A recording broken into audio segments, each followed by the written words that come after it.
cambios de entropía y de energía libre de Gibbs, ¿no? Mezclando un mol de nitrógeno y un mol de oxígeno, ¿no? Vamos a hacer el inciso A conmigo, ¿ya? Y van a ver que el inciso B es básicamente lo mismo, ¿no? Solo es un cálculo más, nada más. Pero es prácticamente lo mismo. Dice, estos procesos se efectúan a presión constante y a una temperatura de 25 grados centígrados. Supóngase comportamiento ideal. Vamos a ver de que esto es un dato ya. ¿Ya? Es un dato. Entonces, vamos a decir, ¿no? Calcúlese los cambios de entropía y de energía libre. ¿Qué quiere decir? Que, bueno, con el doctor ya han debido ver esta formulita. La energía libre de Gibbs en mezclas, ¿no? Va a ser igual a menos la constante de los gases por la temperatura, por paréntesis, ya. El número de moles del componente A por el logaritmo neperiano de la fracción molar del componente A, más el número de moles de B por el logaritmo neperiano de la fracción molar de B, ¿no? Ya. Más, ¿no? Puntos suspensivos, ¿no? Porque no, una mezcla no solo puede estar compuesta de dos, ¿no? Puede estar compuesta por más componentes, como en el inciso B. Entonces, lo que vamos a ver, ¿no? Dice que se está mezclando un mol de nitrógeno con un mol de oxígeno. Entonces, se está mezclando, aquí vamos a anotarle ya, un mol de oxígeno más un mol de nitrógeno, ¿ok? Eso se está mezclando, ¿no? Pero ahora tenemos que ver, ¿no? Como siempre, nuestra formulita, ¿no? ¿Qué es lo que tenemos? La constante R tenemos, la temperatura tenemos, ¿no?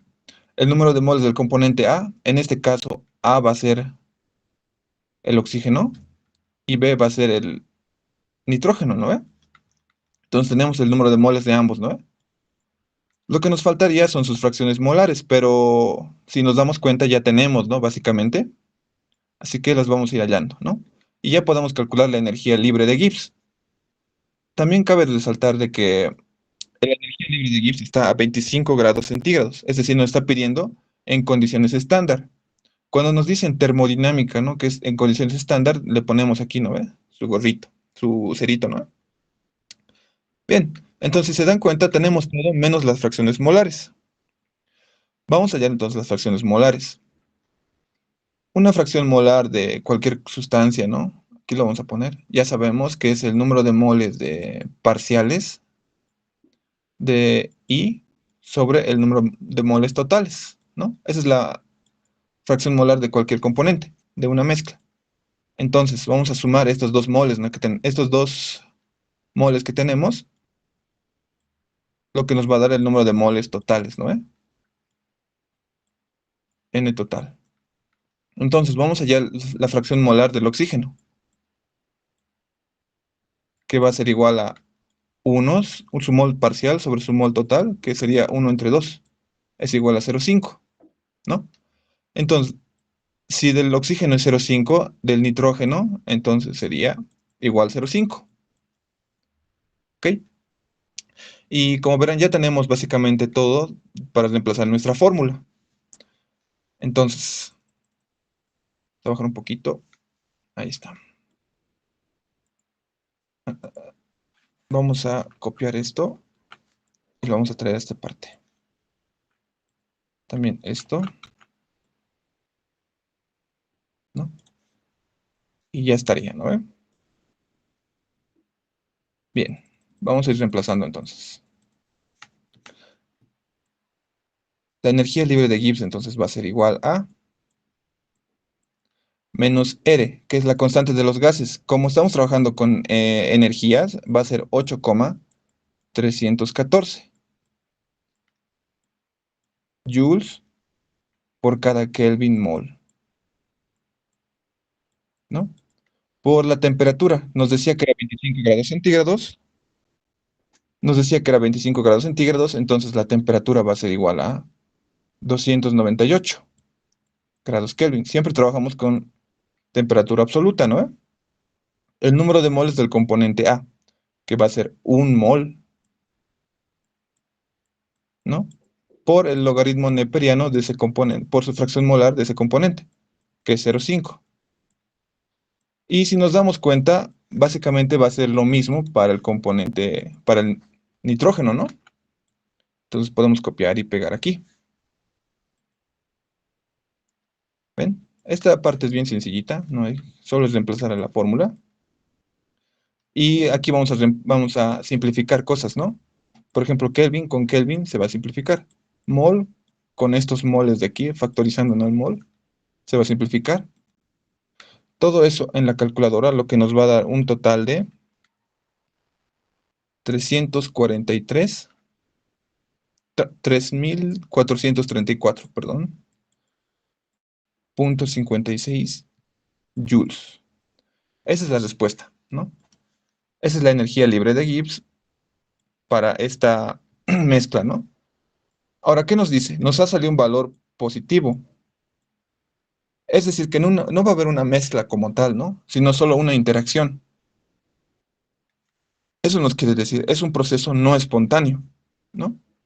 Ahora nos pide también la entropía, pero la entropía la vamos a hallar de la siguiente manera, ¿no? Eh, sabemos de que esta relación, ¿no? Todos conocemos esta relación,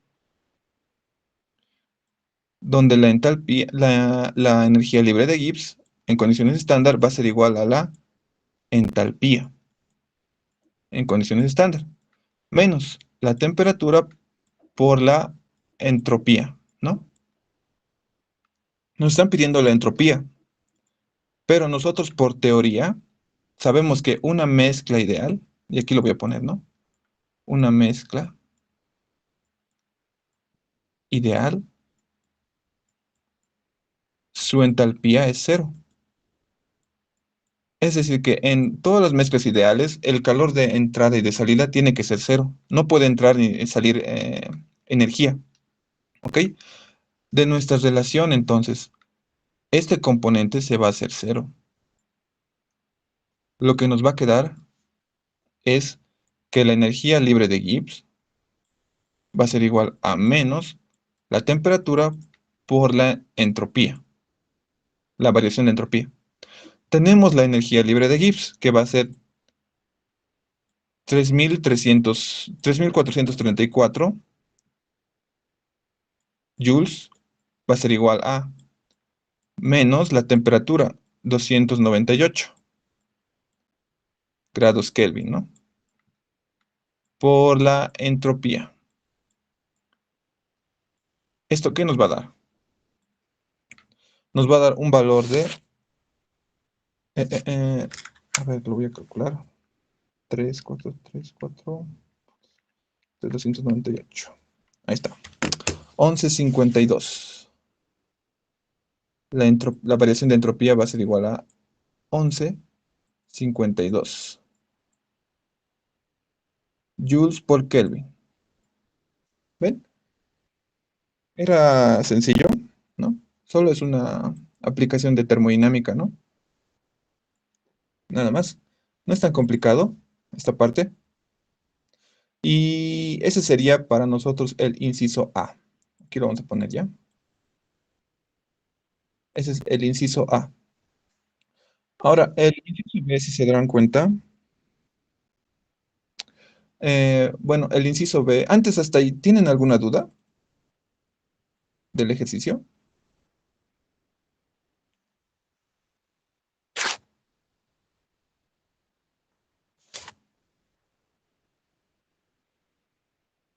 Chicos, ¿tienen alguna duda?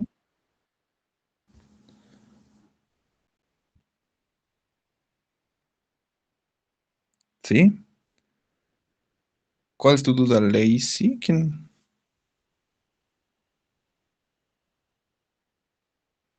Mm, mm, mm, ya. No tienen dudas entonces, ¿no? Auxi, disculpe una consulta. ¿Esa fórmula es general? ¿Se puede usar en cualquier ejercicio o solo es para este caso? Eh, Se usa en general en fórmula, en mezclas donde tengas para sólidos y líquidos, ¿no? Básicamente. Esta es la fórmula para sólidos y líquidos, ¿ok? Hay otra fórmula que es para gases, que tendríamos que haber usado. A ver, ¿dónde está? Creo que hay una fórmula más. ¿No avanza esto con el doctor?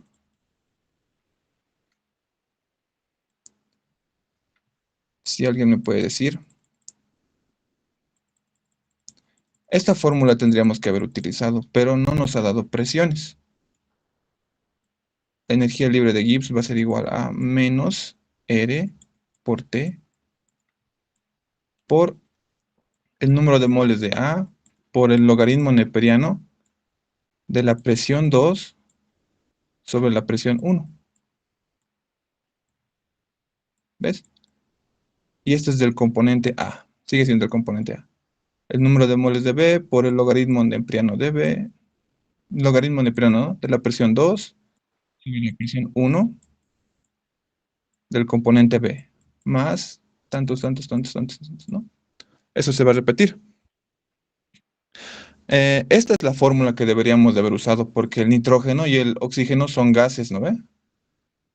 Esta es la fórmula que deberíamos haber usado. Pero no tenemos lo que son presiones, si se dan cuenta. Solo nos dice que se efectúa a presión constante, nada más. ¿Ven? No nos ha dado una presión total, como por ejemplo en una 3 atmósferas, así, o 2 atmósferas. En general se utiliza siempre esta para mezclas, siempre y cuando tengas moles. Si tienes número de moles de los componentes, como en este caso aquí teníamos, siempre utiliza esta fórmula de manera general. Y vas a ver, siempre vas a llegar al resultado. No importa que tengas. Si es gas, sólido, líquido, esta fórmula te va a servir siempre y cuando tengas número de moles. En el segundo ejercicio, si ustedes les voy a dejar que lo hagan, por favor, chicos. Aquí tenemos al argón, al helio y al hidrógeno, que son gases. Pero de igual manera tienen que aplicar esta fórmula, porque no tienen presiones. Todos son al estado gaseoso, pero no tienen presiones. No sé si me deja entender. Sí, Auxi, está bien, muchas gracias. Ya, listo, chicos. Entonces, a ver, continuaremos, ¿ya? Entonces les voy a dejar inciso B. Si se dan cuenta, es lo mismo, ¿no? Igual de aquí lo vamos a hacer 2 moles de argón, ya va a ser aquí, 1 mol de helio más 3 moles de hidrógeno, o sea, básicamente lo mismo va a ser todo el procedimiento. Y tienen que llevar igual las fracciones molares de cada uno. Entonces vamos con el siguiente ejercicio, ¿ya? Bien, ¿qué nos dice?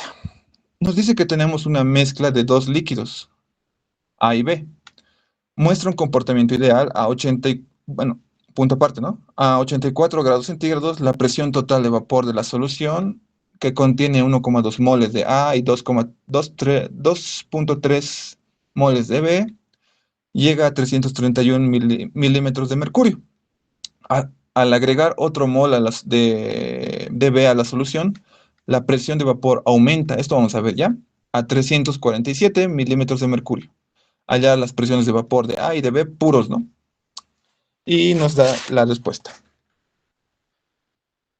A ver, para que me entiendan, porque este es un ejercicio medio para entender. Es sencillo de resolver, pero entender es la cosa, ¿no? Como todo en la vida. Bien, ahí está, ¿no? Vamos a hacer dos compartimentos. Y vamos a hacer, ya, con el doctor yo pienso que han visto esta parte, ¿no? Se aplica lo que es la ley de Raoult, ¿no? La ley de Raoult, donde nos dice que la presión de vapor va a descender, ¿no? Va a descender en función al número de moléculas de soluto que tengamos, ¿no? Entonces, aquí voy a dibujar ya. Básicamente los sistemas de estos ejercicios son así. Vamos a tener una fase gaseosa, donde aquí lo vamos a poner, ¿no? Fase gaseosa, gas, ¿no? Y una fase líquida, ¿ok? Una fase gas y una fase líquida. Aquí vamos a tener los componentes del... Bien, aquí vamos a primero, ¿no? En la fase líquida vamos a tener al componente A, que va a ser líquido, y al componente B, que va a ser líquido. Y en la fase gaseosa, entonces, como este es un sistema cerrado, este es un sistema cerrado, entonces también se van a poder evaporar, ¿no? Ahí mismo, dentro del sistema. Entonces vamos a tener al líquido A, pero en estado vapor, y al líquido B en estado líquido, en estado vapor igual, ¿no? ¿Qué nos dice ahora? Nos dice que a 84 grados centígrados, la temperatura entonces va a ser igual a 84 grados centígrados, ¿no? La presión de vapor de la solución dice que contiene 1,2 moles, lo vamos a hacer de otro colorcito, aquí con amarillo, ¿no? Dice que esta solución, la mezcla de los de vapor, ¿no? De los gases, es decir, está hablando, contiene 1,2 moles de A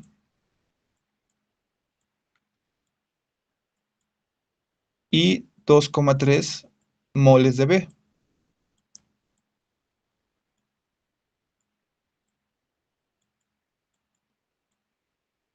¿no?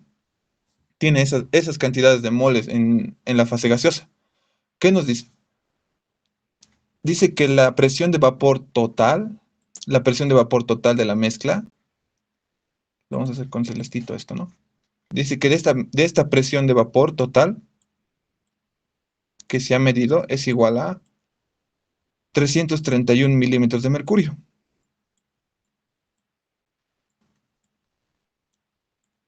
Milímetros de mercurio, ¿no? Ahora, ¿qué dice? Al agregar otro mol de B a la solución, a ver, entonces nos dice esto, ¿no?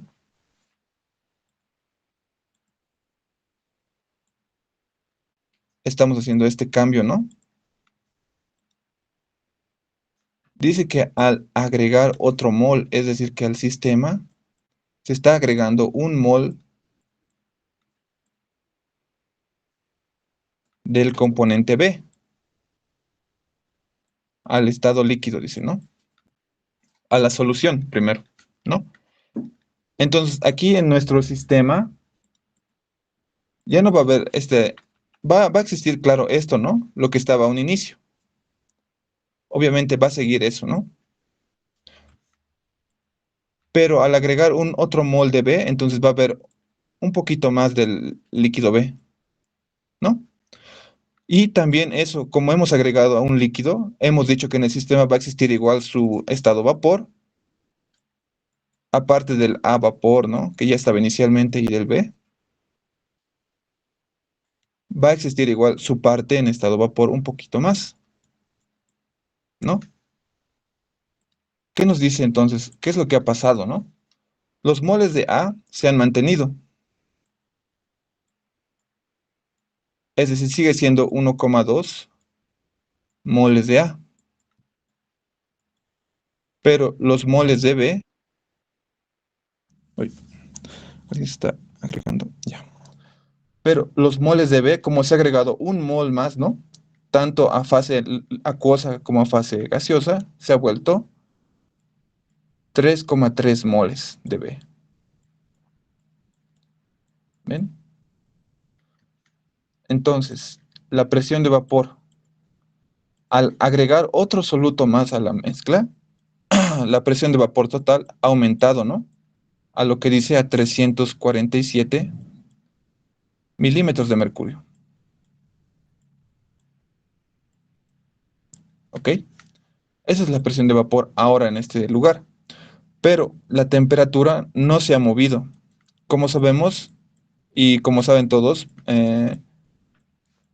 Si la temperatura cambia, también tendré que cambiar el punto de ebullición o la presión de vapor, ¿no? Del líquido puro, pero no ha cambiado, ¿ok?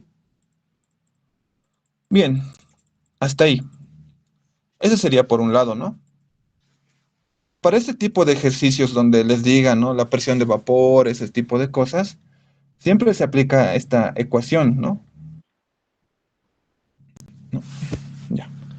Esta ecuación que van a ver en este momento, que es la presión total, va a ser igual a la presión de vapor del líquido A puro por su fracción molar,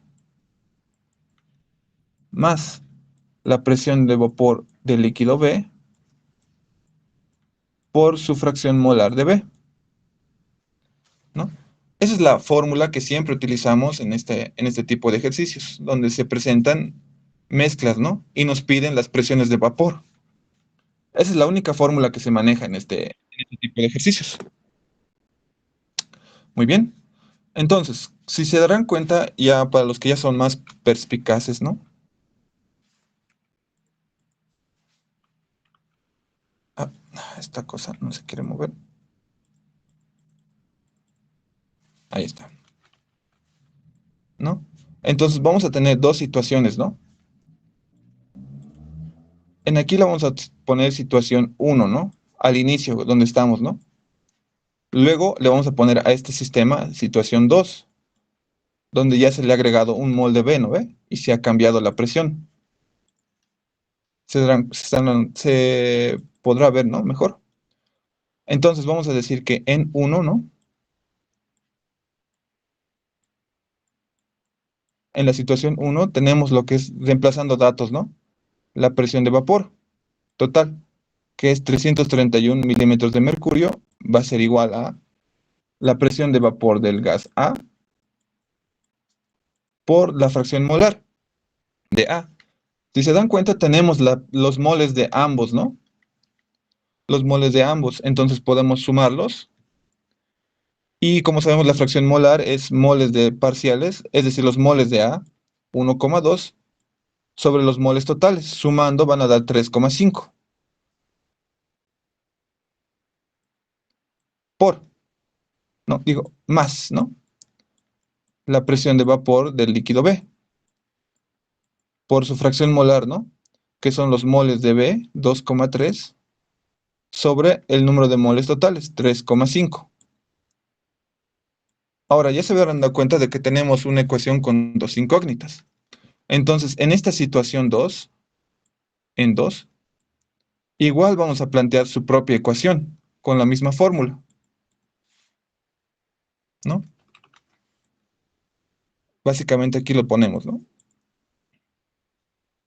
Listo. Entonces, tenemos aquí lo que es la presión de total, ¿no? Que es 343, no, 47 milímetros de mercurio, igual a la presión de A, de vapor del líquido puro de A, por su fracción molar.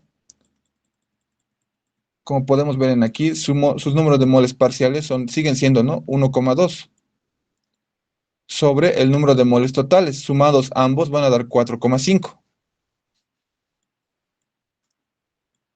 más la presión de vapor de B, ¿no?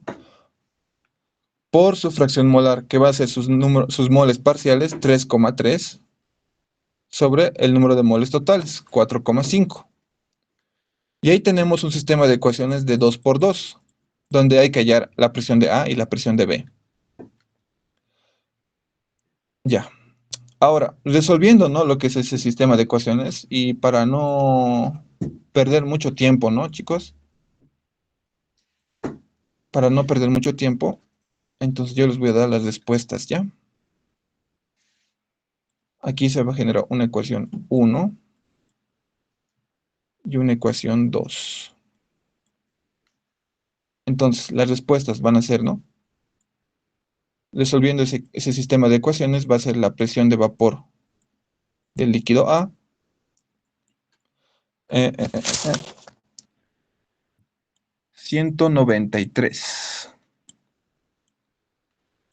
milímetros de mercurio de A. y la presión de vapor de B va a ser igual a 403 milímetros de mercurio. ¿Ven? Y eso era lo que nos estaba pidiendo el problema, ¿no? Calcular la presión de vapor del líquido A y del líquido B. Como verán, no era algo complicado. Siempre tienen que ver, ¿no? ¿Qué es lo que tienen también? Siempre les he dicho eso. Esto lo ocultaremos. Y ese sería el ejercicio número 2 de hoy día. ¿Alguien tiene alguna duda? Consulta.